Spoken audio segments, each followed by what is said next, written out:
Para o debate que vai começar não tarda nada, convidei dois homens que observam o percurso de António de Oliveira Salazar e a própria personalidade do ditador de forma diferente. Veremos diferente até que ponto. Muito boa noite, professor Fernando Rosas. Muito boa noite, senhor professor José Hermano Saraiva. Agradeço antes de mais o facto de terem aceito o meu convite. Senhor professor, queria começar consigo e, incontornavelmente, tenho que começar por aqui. Há uma semana, precisamente, li, numa entrevista que o senhor concedeu ao Jornal Público, uma afirmação que me chamou muito a atenção. Dizia, a certa altura, que Salazar era, ou foi, um antifascista. Profundamente antifascista. Até creio que o termo era esse. Porquê? Bom, basta prestar atenção às palavras. Então, como sabe, o fascismo, sabe o que é o fascismo? Bem, o Dr. Salazar não era fascista, não tem nenhuma das marcas, nunca usou a braçadeira, nem as botas, nem os costumes, nem tinha aquele partido de turbas, nem perseguiu os judeus, nem perseguiu os juízes, convidou para o governo várias vezes pessoas que pensavam completamente diferente dele. Salazar tem uma forma pessoal de governar, mas chamar-lhe fascista é ignorar o nome das palavras. E a prova é que eles, quando houve um movimento fascista, tipicamente em Portugal, ele ordenou a sua imediata dissolução e mandou prender o Rolão Preto. Isto é ser anti. Ora, antifascista quer dizer ser contra o fascismo. Mas eu sei que a frase causou uma certa celeuma por isto. É que as palavras têm muitas acessões. E também há quem entenda por antifascista o adversário assumido da posição que terminou no 25 de abril de 74. Claro, esses lutadores, se antifascista é isto, claro que ele não era antifascista, mas eu dou às palavras o seu exato sentido. Não podemos usar em história essas linguagens assim, um bocado figuradas, populistas e tal, não tem lugar. Claro que Salazar era antifascista, era salazarista, sem dúvida. Mas tem uma forma peculiar. Agora, não era fascista. Fascismo é outra coisa. Aceita esta explicação, professor Fernando Rosas? Já que começámos por aqui. Eu acho que, de forma nenhuma, eu acho que isso é usar esta expressão a propósito do chefe do governo é uma grande infelicidade da parte de quem quer que se queira pronunciar sobre isto seriamente. Ou seja, há hoje um debate na doutrina um debate aberto e plural acerca da natureza do regime salazarista, se era um regime autoritário, se era um regime fascista, etc, etc. Mas uma coisa completamente distinta é o regime não ser fascista, para os que o admitem. Outra coisa é atribuir ao chefe do governo uma posição antifascista, que essa sim é uma expressão fácil, populista, demagógica e sem nenhum rigor histórico. Mas, portanto, não reconhece o que foi dito pelo professor Hermano Saraiva?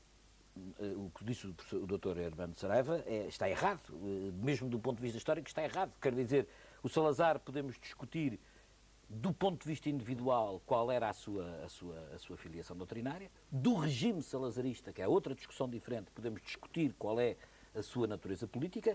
A classificação do Salazar como antifascista, que é uma categoria de oposição ao regime, naturalmente não pode ser levada a sério.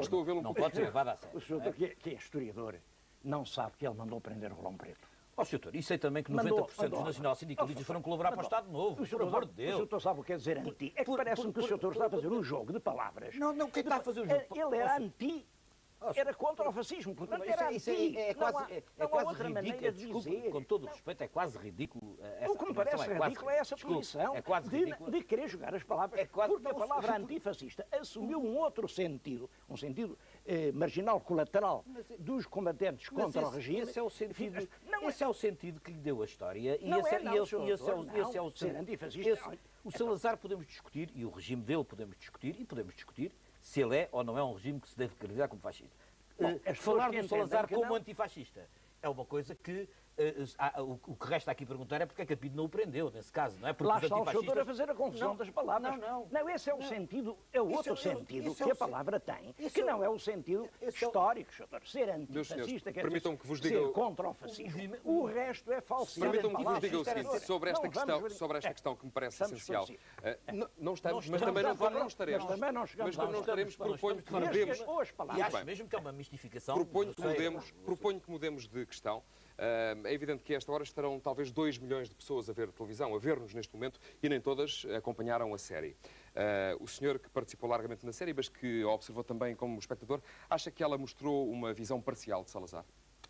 Bom, eu gostava de dizer, se me permite, duas coisas muito rápidas. Em primeiro lugar, Acho que a série é um esforço meritório. É a primeira série que se faz sobre o chefe de governo, o Salazar, e, portanto, como esforço, é um esforço meritório, porque é um esforço pioneiro nos média portugueses e, nesse sentido... Mas branqueou a figura de Oliveira Salazar? Agora, a série tem dois problemas. Primeiro, tem um problema de ordem, digamos, técnica, mas que eu quero aqui abordá-lo, porque me parece importante.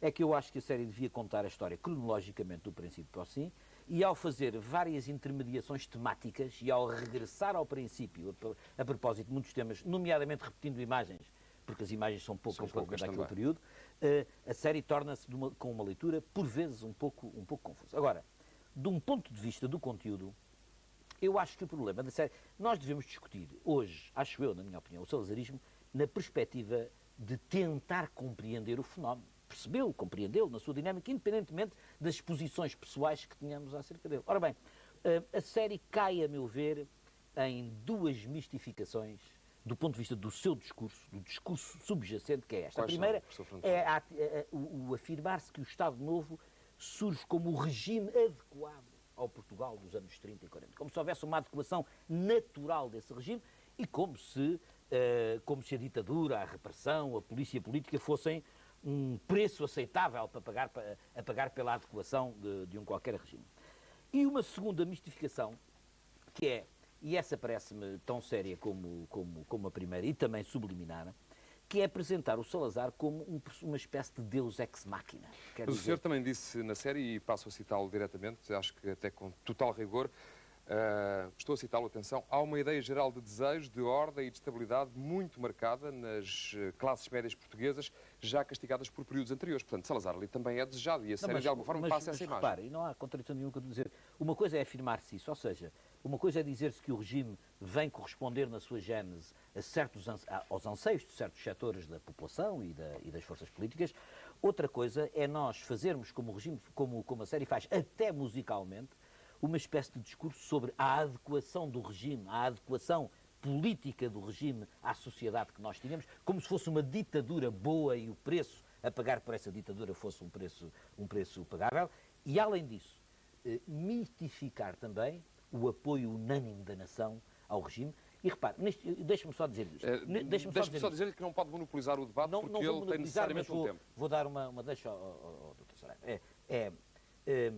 Nos regimes ditatoriais, não só é difícil, do ponto de vista do historiador, contabilizar quais são os apoios, porque não há eleições livres, não há opinião livre, e, portanto, não há formação livre da opinião que possa ser facilmente lida através da história, ainda que o historiador possa fazer juízos sobre esse efeito, e, sobretudo, não há leitura fácil e, sobretudo, não há leitura credível, porque num país que tem um partido único, que tem uma polícia política, que tem repressão, que tem silenciamento das opiniões, como tinha o Estado Novo nos anos 30, mesmo as maiorias quantificáveis são manipuláveis e são organizáveis, como, aliás, era frequente acontecer no Estado Novo. Portanto, Rosas, não podemos ter um discurso fácil acerca desse assunto. Registro que já falou muito mais tempo, pode contrapor, evidentemente. Deixe-me só, simultaneamente, lançar-lhe uma questão também. Poderemos dizer que há dois, não vou dizer...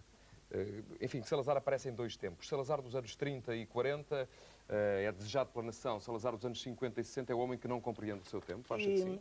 O professor Fernando Rosas disse muito bem que o que interessa aqui é explicar e compreender. Não estamos a fazer julgamentos. Isso é para os juízes. Nós somos historiadores. Estamos para explicar. A sua explicação, dada ali, é exata. Aliás, é também isso que eu tenho dito. Há um doutor Salazar que, nos anos 30, dada ali na citação 28, que eu fiz. Sim, em 28, as classes médias portuguesas estão alarmadas com uma grande instabilidade, com a impossibilidade de fazer negócios, com a desorganização financeira e querem ordem. Bom, e vem um regime que lhes dá a ordem. Essa ordem... Mas traz o resto também. Tem um preço, a ordem tem um preço, claro que tem um preço. Bom, e isso, sobretudo após a Segunda Guerra Mundial, essa burguesia que cria a ordem está bem instalada, é já uma burguesia que agora quer a liberdade. Quando a pessoa já fez o negócio, quer a liberdade. E essa gente aspirava realmente a uma liberdade. O senhor conheceu Salazar, acha que ele não entendeu isso? Ou entendeu e enfim, nunca cedeu? Eu devo-lhe dizer que não conhecia assim tão bem, não é? Mas acompanhou, enfim. Sim, assisti à obra dele. Não terá sido um elemento destacado, mas movia-se nos corredores do regime. não sei se ele sentiu isso. É certo que quando foi a reação das eleições do general Humberto Delgado, ele sinais. se apercebeu A crise académica depois de que 62. havia... Isso não sei. Assim importante a crise das eleições do general Humberto Delgado. Aí sei, não vi, mas sei por várias razões, que ele se apercebeu de que havia um grande movimento de oposição, tanto assim que fez-se aquela emenda constitucional acabando com o sufrágio direto no Parlamento.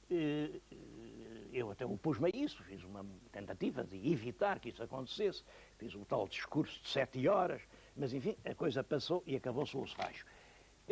Agora, também é verdade isto. Professor José Hermano Saraiva, deixe-me só, não perdendo o seu discurso, só um instante, por favor. O senhor não é capaz de aceitar hoje que o país pagou um preço demasiado caro por essa falta de entendimento do professor Salazar? Pelo contrário. Acha que quando Salazar morreu deixou um país preparado para a Europa, preparado para os desafios Este homem foi ministro das Finanças e deixou as finanças sãs. Este homem foi ministro dos Estrangeiros e evitou-nos a entrada na guerra. Este homem foi ministro Foi ministro da Defesa e levou-nos para a guerra colonial, por exemplo? Da Defesa e criou um exército capaz de fazer o 25 de Abril. Já vê que este homem este homem, essencialmente, o grande papel dele nos anos 30, este homem reconstruiu o Estado. O país estava realmente, a Primeira República desgastou muito as instituições, a entrada na Primeira Guerra Mundial foi também um grande fator temos situações trágicas, como a noite do 19 de outubro, e é isso que vem a aspiração da ordem em que toda a gente participa. É a própria Sierra Nova que pede... Mas há um preço muito, muito elevado, ou não? Não acho. Não acho. Muito bem. E o senhor o que é que acha, professor Fernando Rosas? Bom, eu acho que, em primeiro lugar, toda essa ideia de que o país estava unânime em torno do Dr. Salazar até 58, não só passa por cima da crise gravíssima do fim da Segunda Guerra Mundial, que é a primeira crise séria do regime, como passa por cima de que mesmo nos anos 30, só entre 36 e 39, há 8.300 presos políticos, há 6 ou 7 revoltas que saem à rua, etc, etc, e que, apesar de tudo, há um setor, mesmo no período do auge do regime, um setor que reage dura e prolongadamente ao estabelecimento do regime. Agora, eu acho que esta tese do regime adequado é uma tese que escamoteia o facto, é a mesma coisa que dizer que o nazismo era adequado à Alemanha. Quer dizer, o que aqui está para saber é se o preço de uma polícia política, de presos políticos, de extinção dos partidos, do partido único, de gente torturada, de gente assassinada nas cadeias... O professor José Hermano Saraiva não vê nisso grande gravidade, não é? Se isso é um preço a pagar por qualquer regime. Compare esses números. Além disso, deixe-me acabar, que agora vou só acabar.